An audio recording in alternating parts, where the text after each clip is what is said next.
Voilà, bon, bien sûr, vous en doutez, c'est Jean Bernard qui m'a confié ce travail, cette présentation, parce que vous parlez de la chirurgie et des chirurgiens, ça pourrait être presque considéré comme prétentieux, tant le sujet est un petit peu abondant. Enfin, disons, je vais essayer d'être clair et simple, si possible. La chirurgie existe depuis toujours. Les chirurgiens, non. La chirurgie, on peut considérer qu'elle existe lorsqu'on trouve sur un squelette une fracture du fémur consolidée. Et ça, on trouve ça chez Néandertal. Ça veut dire que chez Néandertal, il y a des gens qui ont été capables d'aligner un fémur et d'attendre suffisamment longtemps en nourrissant le bonhomme pendant les mois nécessaires à sa consolidation.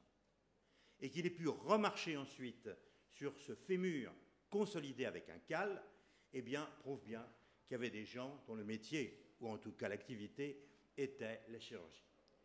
Il est vraisemblable d'ailleurs que dans ces temps très reculés, ça a été une affaire de femmes. La plupart du temps, on retrouve, à côté de squelettes féminins, des outres, des sacs, souvent faits en peau de loutre. Pourquoi la peau de loutre? Parce qu'elle est imperméable, avec à l'intérieur des alvéoles. Et quand on va voir dans ces alvéoles, qu'est-ce qu'on trouve? On trouve des graines. On trouve des graines ou des substances qui ont passé le temps. Et les graines, vous savez, ça peut rester pendant des siècles et des siècles sans bouger. Ou, manifestement, ce sont des produits qui peuvent intervenir dans la santé. On retrouve, par exemple, de l'écorce de saule blanc, comme par hasard, c'est l'aspirine. Hein. Donc, on retrouve des champignons qui, manifestement, ont une activité antibiotique. On retrouve de la sarriette, alors ça c'est un peu côté un petit peu cuisine, on retrouve aussi de la belladone, on trouve aussi un certain nombre de plantes et de substances qui manifestement avaient été triées par ces cueilleuses comme étant des plantes ayant une activité médicinale. Elles étaient bien entendu, ces femmes étaient aussi vraisemblablement, ça on ne le sait pas, mais responsables de tout ce qui touchait l'accouchement et la natalité, et puis bien entendu, il s'est passé quelque chose entre le paléolithique et le néolithique. Parce que ces femmes, qui sans doute avaient une importance considérable, perdent leur pouvoir. Pourquoi elles perdent leur pouvoir? Eh bien parce qu'il est clair que celui qui a le soin, qui entre en contact par la magie, parce que la médecine est également magique, elle n'est pas seulement empirique, elle est magique, on parle aux forces de la nature. Ça ne s'appelle pas encore des dieux au paléolithique, c'est les forces de la nature. Eh bien, celles qui rentrent en contact avec la chamane qui rentre en contact avec les forces de la nature, tire un pouvoir considérable au niveau du clan. Ce pouvoir, bien entendu, à partir du moment où les sociétés s'organisent, qu'on invente des dieux, des mythologies, eh bien, il va être pris par les hommes, qui vont devenir des médecins prêtres. Et dans la plupart des civilisations antiques, ce sont des médecins prêtres qui exercent la médecine et la chirurgie. Parce que les deux sont parfaitement liés pendant toute l'Antiquité. Donc je n'irai pas plus loin, bien que ce soit un sujet intéressant, pour arriver dans nos pays occidentaux. Je ne parlerai pas, parce que c'est trop long, de ce qui s'est passé au Moyen-Âge dans le monde perse et arabe. Parce que là, il y a eu vraiment une médecine de très très haut niveau, avec des médecins qui étaient plutôt chirurgiens comme Abul Cassis, ou bien des médecins qui étaient aussi chirurgiens comme Ibn Sina, c'est-à-dire Avicenne. Donc on sait qu'ils étaient capables de faire des choses absolument extraordinaires, en particulier leur triomphe, c'est l'ophtalmologie, avec la capacité de traiter la cataracte, ce que personne ne savait faire correctement, bien sûr, à l'époque, et de traiter, par exemple, Abul Cassis montre comment il faut rayurer une luxation de l'épaule de façon absolument parfaite, et vraisemblablement, on pense que Ibn Sina, enfin Avicenne, a été capable de faire des césariennes où il a réussi à sauver l'enfant et la mère. Donc vous voyez, on est dans un niveau de médecine absolument remarquable. Pendant ce temps-là, dans nos pauvres pays d'Occident, il n'y avait rien. Il n'y avait rien. Et pourquoi il n'y avait rien? Bien parce qu'après l'Empire romain, je tiens à vous dire d'ailleurs que l'Empire romain, au passage, n'est pas franchement une société, une civilisation qui se préoccupe de la médecine. Un homme malade n'intéresse pas les Romains. Un homme blessé, si on peut le récupérer pour être un soldat, tant mieux, mais sinon on le laisse crever. On se fout de la médecine à Rome. On laisse ça aux Grecs et aux femmes. Parce que le Romain, il n'est pas malade, on n'a pas de compassion à Rome. On ne se rend pas compte de ça, parce qu'on a été complètement bercé dans nos civilisations par les grands principes de charité chrétienne. Ça n'existe pas à Rome. Quelqu'un qui n'est pas bien sur le bord de la route, on lui écrase la tête parce qu'on ne veut pas s'en occuper. Ne serait-ce que de voir quels sont les supplices inventés par les Romains, comme la crucifixion. Rien n'est pire que la crucifixion. Et bien, comme par hasard, c'est le supplice choisi par les Romains comme modèle. Qu'est-ce qui se passe, en fait? L'Empire romain va s'écrouler. Il va s'écrouler pour des tas de raisons, mais aussi pour une raison de réchauffement climatique. On l'oublie toujours, ça. À partir du IVe siècle, la température se réchauffe. Elle va se réchauffer à peu près jusqu'à l'an 1000. Et cet réchauffement climatique va entraîner un petit détail, parce que ça touche tout le continent européo-asiatique, ça entraîne l'assèchement de toutes les pâtures de l'Asie centrale. Et là, les Mongols, les Huns et autres gaillards de ce type, et autres vandales, sont obligés de se mettre en route pour trouver de quoi nourrir leurs troupeaux. Et devant eux, qu'est-ce qu'il y a? Il y a les Gauls, les Burgondes, les Ostrogoths, les Visigoths, et ainsi de suite. Et ils poussent devant, ils poussent. Ils vont pousser jusqu'où? Eh bien, ils vont pousser jusque la Gaule de l'époque et l'Espagne. Les Vandales vont même passer de l'autre côté de la Méditerranée pour aller un peu plus loin. Mais enfin bon, c'est ces grandes invasions. Et il faut comprendre qu'au IVe, Ve siècle après Jésus-Christ, il y a dans nos pays rien. Il n'y a pas une pierre l'une sur l'autre, pour ainsi dire. Toutes les constructions qui avaient été en bois ont brûlé. Les gens ne voient jamais un livre. Les seuls qui tiennent un tout petit peu la culture en place, ce sont les évêques, ce sont les prêtres. Et encore, bien difficilement, parce qu'ils ne sont pas organisés. Et il y en a un qui va organiser les choses et qui va faire changer la mentalité de nos pays. Eh bien, il s'appelle Benoît de Nursie, qui va être Saint Benoît, bien entendu, qui va créer des monastères. Ces monastères vont se répandre pendant les siècles suivants sur toute l'Europe, absolument sur toute l'Europe. Et dans sa règle, Benoît de Nursie dit: rien n'est plus important que de s'occuper des malades, car Jésus nous a dit: j'ai été visité lorsque j'ai moi-même été malade.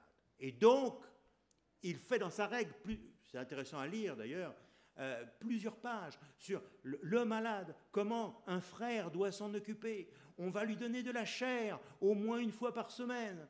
On va le coucher non pas sur un grabat, mais sur un matelas, et ainsi de suite. On prend en charge le malade. Et ce sont donc ces moines qui vont assurer toute la médecine. On va appeler ça la médecine monastique.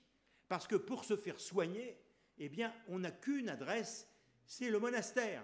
Alors, le premier hôpital, entre guillemets, a été créé justement par Saint Benoît.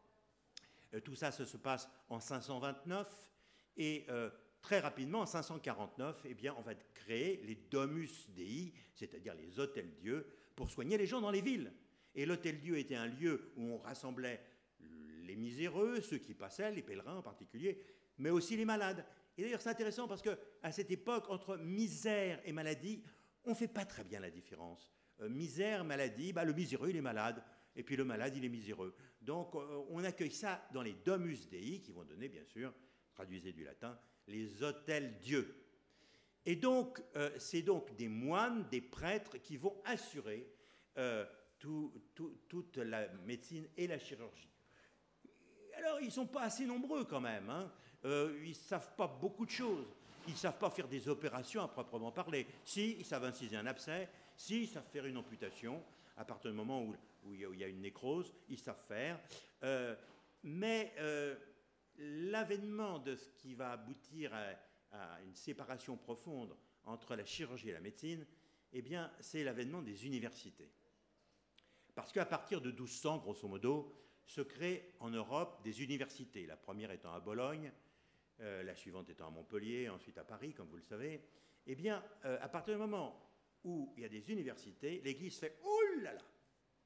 Certes, il y a des prêtres qui enseignent dans les universités, mais et si tous ceux qui sont dans nos monastères voulaient aller faire des études dans les universités, voulaient devenir docteurs, pour ne plus revenir comme prêtres, mais pour s'installer comme médecin en pratique libérale. Donc, ils ne veulent pas de ça. Et immédiatement, plusieurs conciles, il y en a eu 3 conciles, Clermont-Ferrand, Tours et puis Latran IV, qui va décider qu'il faut séparer complètement comment dirais-je, la vocation de moine et celle d'enseignant et celle de médecin. Il faut absolument supprimer ça. Et donc, on interdit à tous les moines d'aller dans les universités. Et puis, on va dire aussi, c'est Latran IV qui va être le responsable de la grande scission, il va dire, nous interdisons à tous les clercs de pratiquer une activité par le fer ou par le feu. Par le fer ou par le feu. Et en fait, il s'attaquait surtout, il ne voulait pas que les prêtres puissent utiliser des épées, puissent utiliser ce qu'on avait à l'époque pour brûler. Il voulait surtout qu'ils ne s'occupent pas de la guerre. Mais qu'est-ce que faisaient les chirurgiens, les quelques chirurgiens de l'époque? Ils avaient une lancette dans une main et ils avaient le cautère de l'autre. Comment on fait une amputation à l'époque? On coupe la jambe et on crame pour assurer l'hémostase. Donc, les chirurgiens, la chirurgie devient une activité qui ne peut plus être pratiquée par les lettrés. D'autre part, pour aller à l'université, il faut connaître le latin. Et donc, ça veut dire que tous ceux qui étaient, par exemple, et qui assuraient le petit boulot, c'est-à-dire les barbiers qui incisaient les abcès dans des échoppes en ville, ne peuvent plus aller à l'université. Il se sépare à ce moment-là, véritablement, 2 parties de la médecine. Il y a ceux qui vont à l'université, qui parlent le latin, qui vont être capables d'aller comprendre les textes, comme les textes de Galien, les textes d'Hippocrate. Eh bien, ceux-là, oui, eh bien, ce sont des gens qui vont devenir des lettrés. Ils vont s'occuper, on appelle les arts libéraux. Mais ce qui est des arts mécaniques, comme la chirurgie, ça n'entre pas à l'université. Autrement dit, les chirurgiens, eh bien, vont être réduits à un rôle inférieur. C'est l'ouverture de ceux qui faisaient déjà un peu le travail pendant le Haut Moyen-Âge, mais c'est l'ouverture aux barbiers. Et les barbiers se lancent dans cette activité, et on va bientôt comprendre ce qu'est un barbier chirurgien. Alors, on arrive dans ce qu'on appelle la médecine scolastique, c'est-à-dire une médecine qui est effectuée dans les universités, qui baratine beaucoup en latin, qui fait de la rationalisation. Donc, c'est un peu ce que je vous ai dit. Ceux qui ne connaissent pas le latin sont exclus. Donc, les chirurgiens et barbiers chirurgiens, on ne sait pas encore, eh bien, les barbiers chirurgiens prennent la relève et deviennent les barbiers chirurgiens. Alors, il faut voir ce qui se passe. C'est que ces barbiers chirurgiens, d'abord, ils s'installent en ville, enseignent le plat à barbe. Et dans ces enseignes de plat à barbe, c'est un peu comme chez le coiffeur aujourd'hui. On parle, on discute, alors il y a celui qui vient pour la barbe, il y a celui qui vient pour les cheveux, puis il y a celui qui vient pour son abcès du trou du cul quand même. Hein. Il faut voir les choses telles qu'elles sont. Ça se passe comme ça. Et ils rendent un grand service à la population, parce que la population a besoin d'eux, et les rois de France vont très rapidement les protéger, car ils ont véritablement un rôle dans la société. D'autre part, dans ces hôtels-lieux qu'on a créés, qui assure les soins? Pas les médecins. Jamais les médecins n'y vont pas. C'est les pauvres qui sont dans les hôtels-lieux. Ceux qui assurent les soins, eh bien, ce sont très rapidement les barbiers chirurgiens, qui créent des corporations, des salles de garde, avec des rites dans ces salles de garde, avec des corporations où ils se transmettent les rites. Et on peut se demander si l'internat, tel que certains parmi vous l'ont connu, n'est pas en quelque sorte la transmission de ces rites, de ces salles de garde du Moyen-Âge, assurées par les barbiers chirurgiens. Et enfin, et ça pour tous les rois, c'est fondamental, ils accompagnent les troupes sur le champ de bataille. Et donc, ces barbiers chirurgiens, comme a été Ambroise Paré. Ambroise Paré, c'est un barbier chirurgien, hein, c'est pas un grand chirurgien, il n'est jamais allé à la faculté, il ne parlait pas latin de toute façon. Donc, il accompagne les troupes du roi et ils font ce qu'ils peuvent faire. Alors attention, hein, ce n'est pas des grandes opérations. Qu'est-ce qu'on fait? On arrache, comme Ambroise Paré, on arrache la flèche ou la lance qui a pénétré dans l'œil du roi. pour le roi Henri II, ça s'est très mal passé, comme vous le savez, puisque la lance, certes, il l'a enlevée, mais enfin bon, le roi est mort quelques temps après.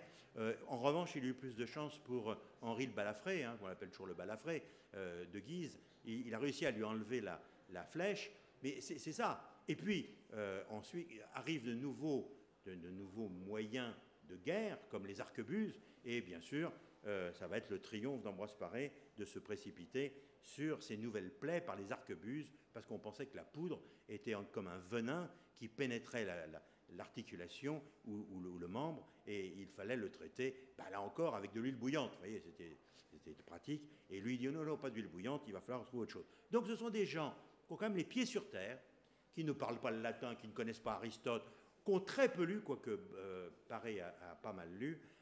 Ce sont des gens qui vont rendre des services à toutes les couches de la société, aussi bien à la population que dans les hôpitaux et surtout sur les champs de bataille. Alors, il y a un autre point qui est fondamental dans l'évolution des chirurgiens, c'est la connaissance de l'anatomie. Mettez-vous bien en tête que la plupart des chirurgiens du Moyen-Âge ne connaissent rien à l'anatomie. Personne ne connaît rien à l'anatomie. On sait à peine si le foie est à droite et la rate est à gauche. On pense que le cœur, qui est cet organe qui fait boudoum boudoum dans la poitrine, est une chaudière. On n'a pas compris comment était la circulation du sang. Et puis certains chirurgiens commencent à proposer des opérations où on ouvre le ventre, ou même le thorax. Et là, on ne sait rien de ce qu'on va trouver.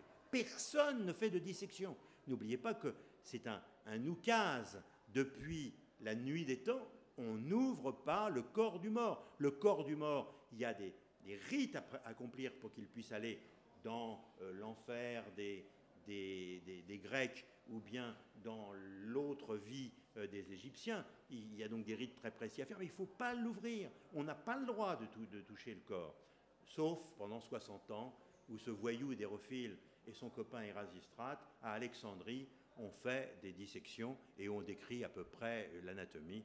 Malheureusement, beaucoup de leurs écrits se sont perdus. Donc, puis on n'a pas envie de le faire. Et puis, il ne faut pas croire que les chrétiens favorisent la chose. Il y a quand même, à l'époque, on y croit dur comme fer, la résurrection des morts. Donc, si jamais vous allez piquer les organes de quelqu'un, comment voulez-vous qu'il ressuscite un jour? Donc, vraiment, on arrête les choses. Mais l'homme est comme ça. À partir du moment où il y a un besoin, et le besoin c'est, on commence à vouloir ouvrir les corps pour faire des opérations à l'intérieur du corps, il faut savoir ce qu'il y a dans le corps. Et le premier à faire vraiment des dissections, c'est Mondino dei Luigi à Bologne, et qui va former deux chirurgiens français très connus d'ailleurs, hein, qui sont Guy de Chauliac et Henri de Mondeville, et c'est le premier à faire des dissections réglées et à les publier. Alors on dit toujours, l'Église s'est opposée. Non, là l'Église ne s'est pas opposée. Elle ne s'est jamais opposée aux dissections humaines à but scientifique. Elle s'est opposée à une chose, ça s'appelle la detestate veritatis, qui est qu'on coupe les corps en petits morceaux. Pourquoi? Eh bien parce que lorsque les seigneurs partaient à la croisade et qu'ils mouraient à la croisade et qu'il fallait les ramener en France pour qu'ils soient enterrés à côté de leur fief et en terre sainte, eh bien on avait pris l'habitude de les couper en petits bouts, parce que quand même, ramener tout le corps, c'était un peu encombrant. Surtout quand même que de Jérusalem à, je sais pas, à Lambioué, c'est quand même pas à côté. Donc il fallait faire le trajet, et donc on les coupait. Et là, le pape s'oppose, il dit non, je ne veux pas. Et il s'est opposé à ça. Mais il ne s'est pas opposé du tout. Il a même demandé des dissections à titre scientifique ou à titre légal, parce qu'il voulait savoir si les gens avaient été empoisonnés ou pas empoisonnés. Donc, c'est un truc qui traîne partout, hein. Dans tous les bouquins d'histoire de la médecine, l'Église s'est opposée aux dissections. C'est pas vrai, c'est absolument faux. Elle ne s'est jamais opposée aux dissections à titre, je répète, scientifique. Et d'ailleurs, Mondino de Luigi, eh bien, il dédie le livre qui décrit ses premières dissections. Il décrit 3 dissections faites chez des femmes, et il les dédie au pape, tout simplement. Donc ça prouve bien que ça n'était vraiment pas un interdit par l'Église. Mais bien entendu, il faut attendre le XVIe siècle, il faut attendre Vézal pour qu'il y ait un vrai livre d'anatomie parfaitement décrit. Il y a 2 éditions du livre de Vézal, l'un qui tient compte encore des idées de Galien, et l'autre qui vraiment revient sur tout ce que Galien avait fait comme erreur, était considéré par l'Église comme vraiment la parole d'évangile. Hein. Tout ce qu'avait fait Galien, c'était considéré comme parole d'évangile.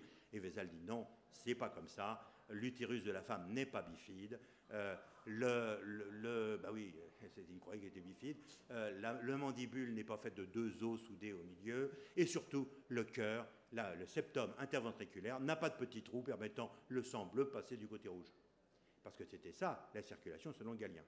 Donc il dit non, il n'y a pas de trou entre les deux. Voilà. Donc il décrit vraiment une anatomie très bien faite, très bien dessinée par Van Calcar, qui est un élève du Titien. Et alors on peut s'étonner une chose, à la même époque que lui vit quelqu'un que tout le monde connaît qui s'appelle Leonardo da Vinci. Leonardo da Vinci, bon, vous savez tous qu'il a fait des dessins d'anatomie et qu'il disséquait dans sa cave quand même, hein, le père Léonard. Il disséquait dans sa cave des macabres pour faire ses dessins. Et l'un reste bien sûr un extraordinaire dessinateur et un grand peintre, et l'autre est un anatomiste. Quelle est la différence entre les deux? C'est intéressant de réfléchir à ça. Je fais réfléchir mes étudiants là-dessus, en général. C'est très simple. Il y en a un qui nomme et l'autre qui ne nomme pas. Eh bien, l'anatomie, c'est une abstraction. C'est-à-dire qu'on fait un dessin, le plus exact possible, bien sûr, mais qu'on nomme toutes les parties. Il y a la tête du fémur, il y a le col du fémur, il y a le massif trochantérien, et le fait de mettre un nom, petit trochanter, grand trochanter, va transformer un dessin, qu'on peut regarder dessiné par Léonard de Vinci, magnifique, mais qui n'est pas nommé. Et l'anatomie, eh bien, c'est nommé. Et c'est le travail que fait Vézal. Et d'ailleurs, il est très moderne, Vézal, parce qu'il va faire des trucs pour les étudiants avec des planches, avec des copier-coller. Il faut découper un organe, puis le coller sur la planche. Vous voyez, il est vraiment très, très didactique. Et Vézal, bah, bon, c'est Padoue, c'est cette période magnifique de l'intelligence médicale, et il va vraiment décrire l'anatomie. Alors, les barbiers chirurgiens, ils deviennent de plus en plus agacés par ces médecins qui sont vraiment insupportables, parce qu'ils sont sous la coupe des médecins. C'est le médecin qui dit « il faut que tu fasses une phlébotomie pour faire une saignée ». Alors, ouais, bon. Et lui, il obéit, le barbier chirurgien. Et puis, toi, tu n'as rien à dire, là, c'est moi qui... Je vais dire, quand ce sont des gens qui sont riches, des gens nobles, eh bien sûr, le médecin va disserter en latin. Écoutez, relisez Molière. Molière, qui a tout compris, bien entendu, fait le médecin avec son grand chapeau et tout ça. Et puis, bien sûr, à côté de lui, rien n'a d'importance. Et là, il se passe quelque chose qui va être important dans l'histoire des chirurgiens. C'est la fistule anale de Louis XIV. Alors, il paraît que Louis XIV n'avait pas une hygiène corporelle absolument béton, et puis surtout, il passait beaucoup de temps à cheval. Et un jour, il fait une fistule, une vraie fistule anale. C'est-à-dire la vraie, celle qui commence au canal anal, avec les différents trajets fistuleux qui s'ouvrent à la fesse et tout ça. Ça s'ouvre, abcès, hop, ça coule. Et tout ça. Bon, on fait venir, bien sûr, les chirurgiens, on fait venir les médecins du roi. C'est-à-dire qu'on fait venir Fagon, en particulier, qui va examiner le roi et qui lui conseille de ne plus boire de vin, qui lui conseille de boire de l'eau minérale. Bon, le roi Louis XIV, ça lui plaisait à moitié. Et puis qui fait venir un moine qui avait mis au point une pommade, et on commence à tartiner le derrière du roi avec la pommade de façon régulière. Et puis ça dure, et puis ça dure, et puis l'abcès se reforme et tout ça. Si bien que c'est Louvois qui vient voir le roi et lui dit « Sire, ça ne peut plus durer, parce que dans le monde à l'époque c'est l'Europe, dans le monde on pense que vous êtes à l'article de la mort, et que c'est très mauvais pour la place de la France dans le Conseil des Nations, et qu'on pense déjà attaquer la France. » Alors il dit « Ben oui, mon cher Louvois, mais qu'est-ce que je dois faire? Consultez donc votre barbier chirurgien. » Il y en avait un à la cour. Personne ne s'en occupait tellement de ce brave Félix, parce qu'il s'appelle Félix, non prédestiné, soyez entre nous. Il s'appelle Félix, et donc on va le faire venir. Et Félix arrive devant le roi. Ça se passe en public, hein, attention, parce qu'on n'a pas les mêmes notions de pudeur comme on aura au XIXe siècle. Ça se passe en public. Et le roi, il lui dit « Sire, je pourrais voir votre mal. » Alors le roi, il montre son truc, il défait ses chausses, il montre ça, et Félix regarde, analyse la chose, et dit « Sire, je sais comment traiter votre mal, mais il faudra faire l'opération cruciale. » Cruciale, Alors Louis XIV dit, et tu connais l'opération? Il dit, je la connais, mais je manque d'entraînement. Et le roi, Louis XIV, le soleil, lui dit, mais Félix, mes prisons et mes galères te sont ouvertes, entraîne-toi. Et donc il s'entraîne. Il s'entraîne et l'opération finalement du roi a lieu un petit peu plus tard, en novembre. On dit que c'était à Fontainebleau, mais c'est pas à Fontainebleau, c'est en fait c'est à Versailles. Petit cercle très restreint.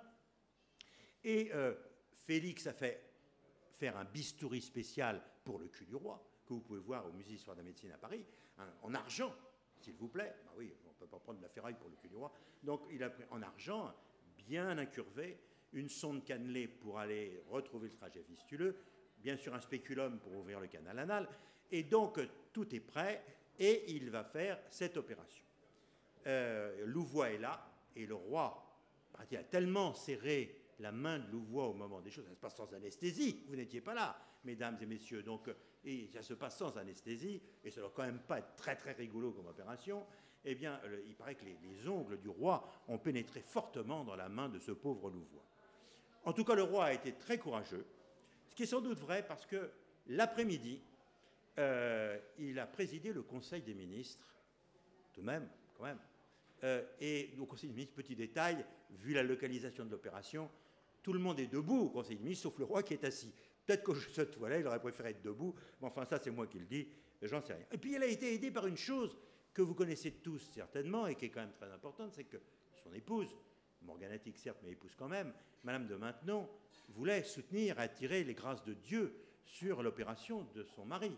Et donc, elle avait demandé à Lully de faire un air pour faire une chanson tout à fait belle sur Dieu sauve le roi, Dieu sauve le roi, et elle l'avait fait chanter par les demoiselles de son école. Et elles sont toutes à chanter cette chanson pour souhaiter la récupération du roi, bien entendu. Et là, Jacques, celui qui va devenir Jacques de Stuart, qui était en exil à cette époque à Paris, écoute cette chanson, il dit, mais c'est magnifique cette chanson. Cette chanson va devenir le God Save the King, qui a quand même été écrit pour le cul du roi Louis XIV, soyons clairs, et qui est devenu quand même l'hymne national anglais, parce qu'il a récupéré la musique et les paroles d'ailleurs, parce que c'est exactement les paroles, Dieu sauve le roi, Dieu sauve le roi. Donc vous voyez comme quoi, parfois, l'histoire a des petites choses amusantes. Donc, le roi est guéri. Il faut dire que Félix avait dans sa botte quelque chose de très très bien, qui était la possibilité de faire des pansements il prenait du vin de Bourgogne. Alors vous imaginez le pansement sur le cul du roi avec une bonne couche de pommard, là, ça ne pouvait que lui faire que du bien, c'est évident. Et donc il guérit. Il y a quelques petites retouches à faire quand même dans les mois qui suivent, mais le roi est guéri. Donc c'est très important. Et le roi, bien sûr, alors il anoblit Félix, il lui donne du pognon, c'est évident, mais surtout, il lui dit, et toi Félix, qu'est-ce que tu voudrais pour toi? Et Félix, qui était sûrement, on sait très peu de choses sur lui, mais qui était sûrement pas un imbécile, dit, écoutez sire, ce que je voudrais pour ceux de mon état, c'est que vous sépariez définitivement la barberie de la chirurgie. Et Louis XIV réfléchit, parce que c'est un homme politique, hein, Louis XIV, il réfléchit, et il va interdire, non pas aux barbiers de faire de la chirurgie, mais il va interdire aux chirurgiens de faire de la barberie, ce qui est tout à fait différent. Alors ça n'échappe pas, la ruse n'échappe pourtant pas à tous les médecins, en particulier au doyen de la faculté de médecine de Paris, qui est fou furieux, parce qu'il voit bien que les chirurgiens prennent de l'importance. Ils ne sont quand même pas l'ego des médecins, loin de là, loin de là. Et il va falloir attendre un petit peu le siècle suivant pour que finalement on crée l'Académie royale de chirurgie, ça c'est la Peyronie qui va la créer, qui se trouve d'ailleurs à l'endroit à peu près où est toujours l'Académie de chirurgie actuellement à Paris.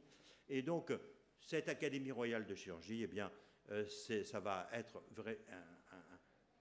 un aimant qui va attirer tous les chirurgiens d'Europe, parce qu'il y a un enseignement qui est donné avec des diplômes qui vont commencer à être un tout petit peu sérieux. Mais, soyons clairs, il faut attendre le consulat pour que les chirurgiens et les médecins soient traités à égalité, et avec en particulier Fourcroy qui va sauver qui va sauver la médecine, pour tout dire. Parce que qu'est-ce qui se passe? La Révolution française, la Convention supprime la médecine. Il n'y a plus de médecins. D'abord parce que n'importe qui peut exercer n'importe quel métier par de la loi d'Allard. Donc, n'importe quel charlatan peut dire « je suis médecin ». On ferme les facultés de médecine, on ferme les académies, y compris de sciences, qu'une médecine n'existait pas encore, mais on ferme les académies. On vend les hôpitaux. Je ne sais pas si vous savez, mais la Révolution française, la Convention, a vendu tous les hôpitaux au prétexte, soutenu par Saint-Just et par Barère, qu'à partir du moment où la Révolution allait réussir sa mission, elle allait supprimer la misère, donc supprimer la maladie. Donc on n'a plus besoin d'hôpitaux, vendons-les. Et vendons-les en assignat. Il y a des gens quand même qui sont fait quand même pas mal de biens immobiliers pour pas cher à cette période. Et donc, tout est à reprendre. La directoire essaye de reprendre un peu les choses, de racheter un petit peu ce qu'il peut racheter, mais ça ne marche pas. Il faut un mec à poigne. Le mec à poigne, il arrive, il s'appelle Bonaparte.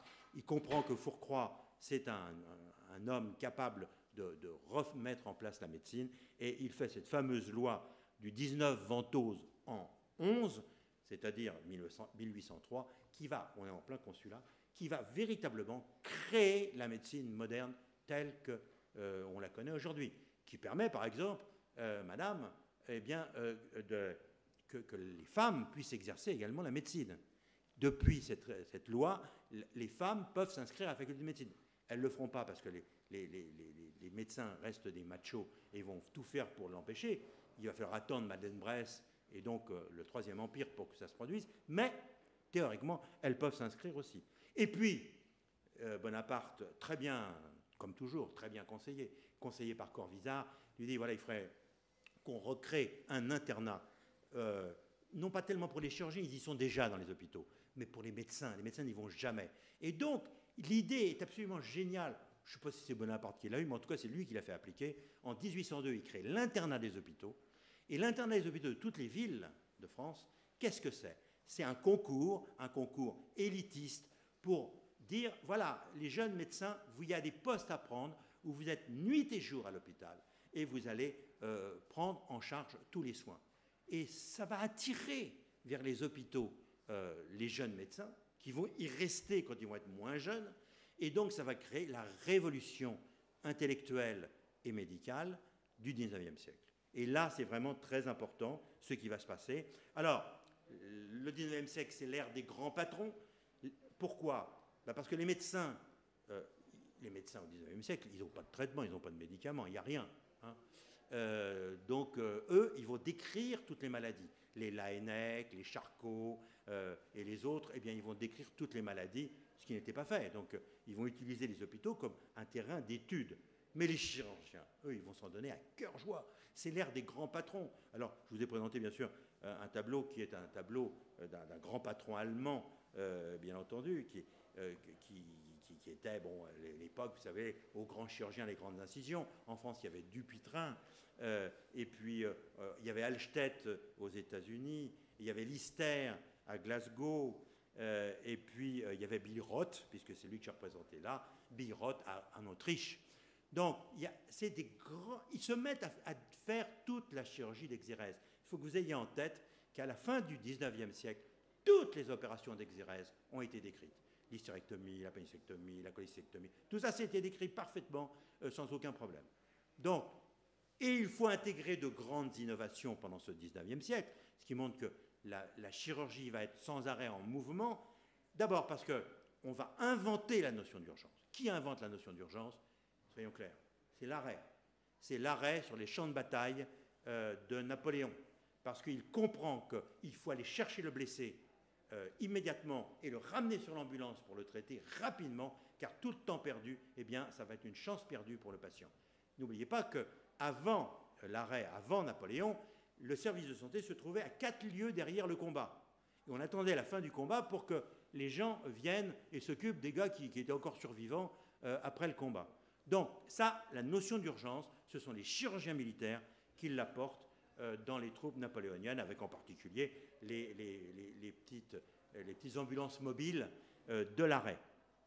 Deuxième progrès considérable. Alors je ne connaissais pas plus que j'ai compris beaucoup de gens ce matin les essais d'anesthésie qui avaient été faits par aspiration des membres, mais l'anesthésie, eh bien, elle commence à arriver à partir de l'année de 1850, quoi, grosso modo, et donc elle va transformer l'acte chirurgical, parce qu'avant il fallait aller très vite, parce que tellement la douleur était intense qu'on n'avait pas le temps de faire des fioritures, qu'on n'avait pas le temps de faire des hémostases.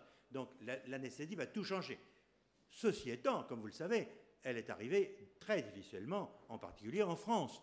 Un grand nombre de patrons français disaient, comme Velpeau, vous connaissez son nom, c'est le mec de la bande, eh bien, il disait, écoutez, moi, je ne veux pas utiliser cette anesthésie, parce que, véritablement, ça me fait perdre le contact avec mon patient. Oui, d'accord, il fait perdre le contact avec son patient, mais enfin, le patient, il était quand même plutôt content de perdre un peu le contact avec son chirurgien le temps de l'opération. Arrive, bien entendu, une autre notion, c'est l'asepsie. L'asepsie, c'est Pasteur, bien sûr, qui l'a décrit, évidemment, mais c'est Lister qui va l'appliquer à Glasgow. Pourquoi? Eh bien, parce qu'à Paris, tous les chirurgiens disent, mais qui c'est ce chimiste qui essaye de nous donner des leçons sur comment il faut qu'on fasse des opérations? Il se fout de notre gueule, ce type-là. Jamais on l'écoutera.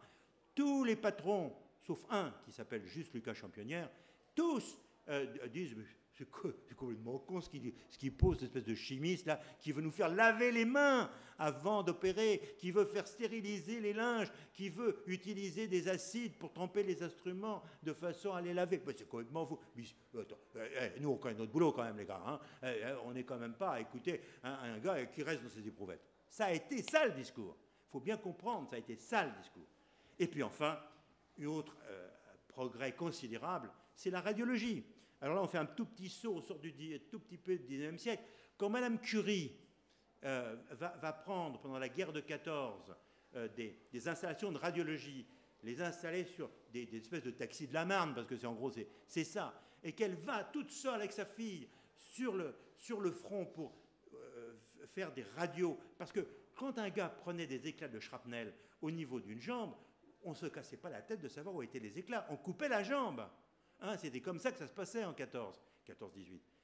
Eh bien, elle y va. Vous croyez qu'elle est bien accueillie par les médecins militaires au niveau du front? Mais madame, avec vos chaussures, là, oui, c'est de la bouillasse ici. Mais poussez votre voiture, elle nous gêne. Faites attention, vous allez prendre un shrapnel sur le nez. Elle est très mal accueillie. Et d'ailleurs, c'est une honte.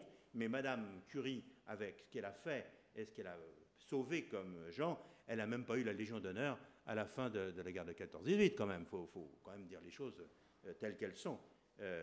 Donc voilà, le 19e siècle, c'est l'ère de la chirurgie, c'est l'ère des grands patrons. Qu'est-ce que c'est que le 20e siècle? Ben d'abord, c'est la Grande Guerre. C'est la Grande Guerre avec des progrès absolument fondamentaux. D'abord parce que la guerre a changé, donc on est dans les tranchées maintenant. Ce qui est blessé, c'est plus les jambes, c'est plus les bras, c'est la tête. Parce que le gars, il met la tête au-dessus de la tranchée. Pouf. Et là, c'est le début de la chirurgie maxillofaciale, avec les fameuses gueules cassées qu'il va falloir réparer, avec des gens comme Hippolyte Morestin qui va se mettre à opérer, avec des lambeaux qui vont être décrits comme différents lambeaux pour reconstruire le maxillaire. Et puis, puisque en ce moment on parle beaucoup des femmes médecins, et bien Suzanne Noël, qui est élève de Hippolyte Morestin, qui va reconstituer beaucoup de visages. Et puis il y a aussi Albert Hustin, qui a un rôle fondamental, parce qu'il va trouver le moyen de faire... Alors, on commence à faire des transfusions sanguines au début de la guerre de 14. Mais à l'époque, on ne connaît pas les groupes. On n'utilise pas les groupes sanguins. Et c'est un truc qu'on fait par la méthode de Krill, vous voyez, bras à bras. Pourquoi? C'est intéressant. Pourquoi on n'utilise pas les groupes sanguins? Parce que celui qui les a décrits, Landsteiner, c'est un Boche. Non, il est autrichien, enfin, c'est un Boche. Donc les Français...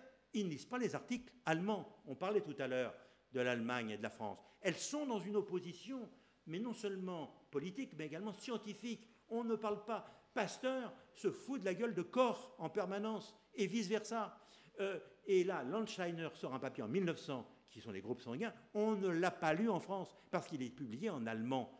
Autrement dit, on va le redécouvrir pendant la guerre de 14, grâce au Belge, Albert Hustin, qui va véritablement trouver le moyen de conserver le sang par le citrate et va effectuer comment dirais-je, des transfusions sanguines dans les tranchées pour essayer de sauver les poilus qui ont été touchés par des obus. Et puis on va lutter contre l'infection. Alors là encore, une erreur française terrible. Faut être juste. Hein. Il y a un certain Duchesne. Duchesne, en 1890, c'est un jeune médecin militaire. Et lui fait sa thèse. Vous savez sur quoi? Eh bien, sur un conflit qu'il a observé entre certains champignons comme le Penicillium notatum et la plupart des germes gram-positifs. Tout le monde dit, quelle belle thèse, bravo, c'est très très bien, c'est très intéressant. Et Duchesne dit, oui, mais enfin, on pourrait peut-être aller plus loin parce que peut-être qu'il y a des applications. Oh oui, peut-être, on pourrait y réfléchir, dit le président de thèse, dit le président de l'Académie de médecine, dit son directeur de thèse. Manque de bol pour la France et pour l'humanité en général, eh bien, c'est que Duchesne a la tuberculose, sa femme aussi, ils vont mourir quelques années après. Duchesne ne peut pas continuer son travail.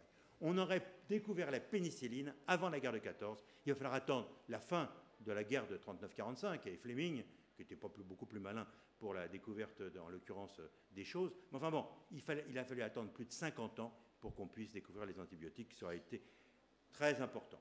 Alors, il y a Daquin, qui voit avec Carrel. Carrel lui dit, j'ai besoin d'un liquide antiseptique.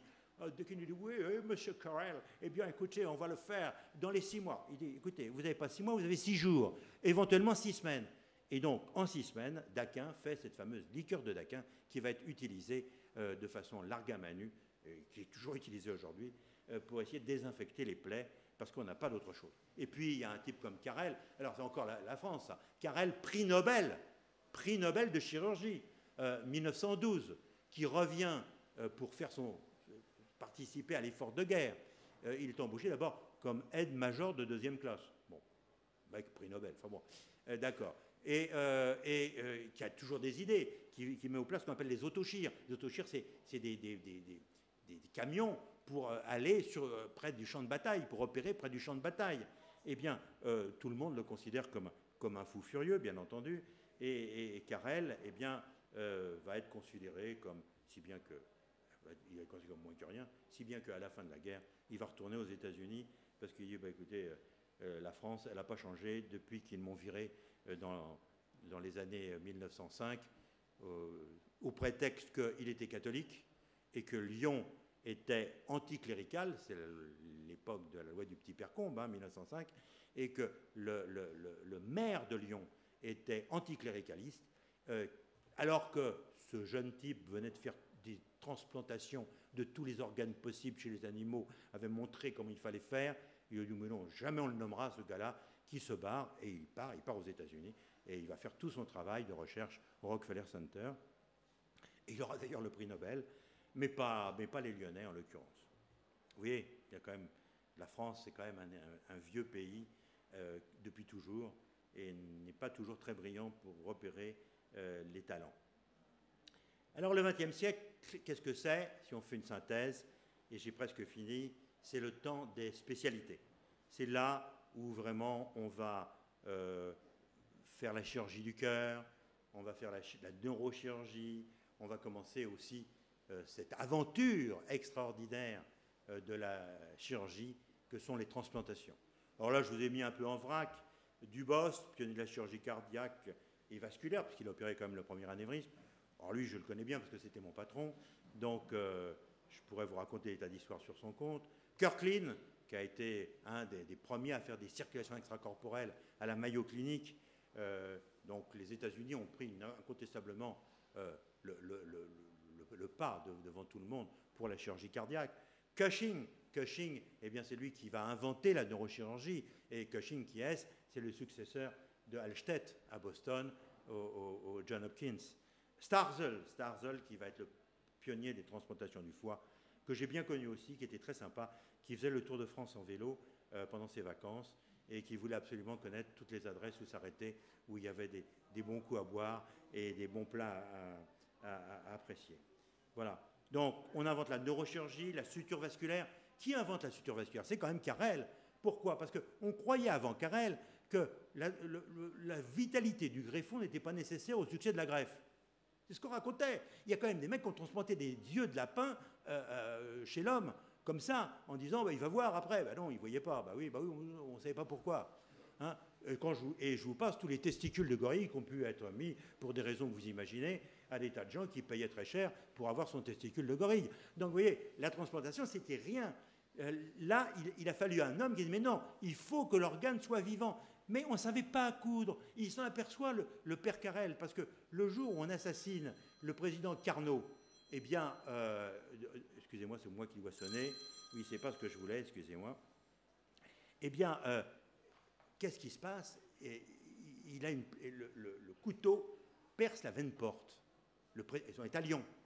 Et il s'aperçoit, Carrel, que les chirurgiens qui sont en train d'opérer le président de la République ne savent pas faire une suture vasculaire. Ils ne savent pas suturer une veine porte. C'est à peine s'il la lie pas. Alors bon, lier à la veine porte, c'est quand même embêtant. Donc, et d'ailleurs, Carnot va mourir.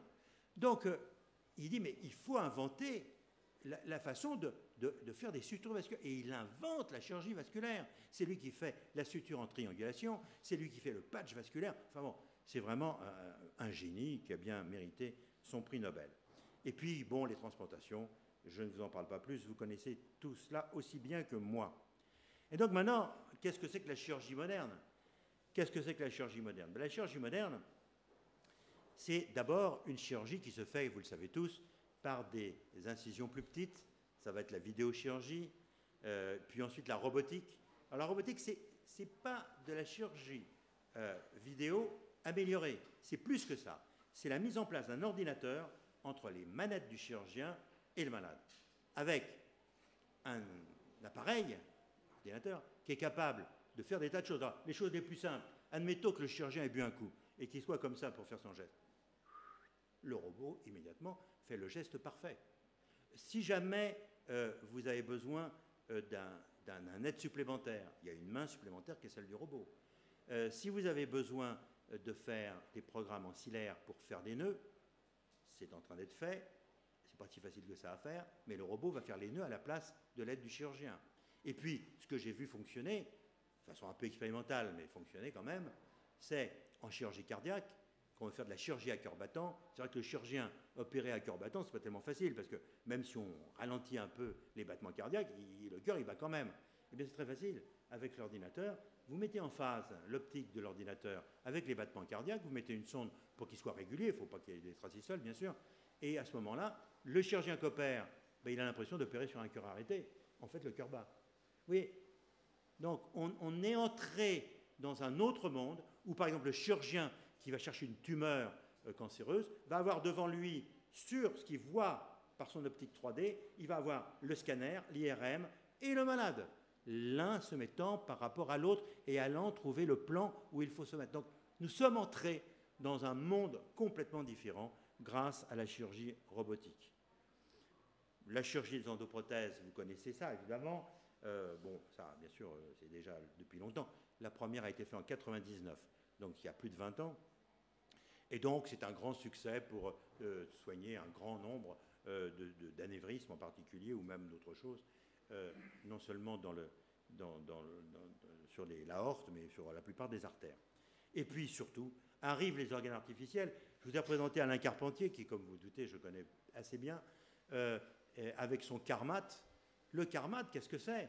Eh bien, c'est un organe artificiel complètement transformé en biologique, puisqu'il est complètement recouvert d'organes, de substances biologiques, et qui est mis à l'intérieur.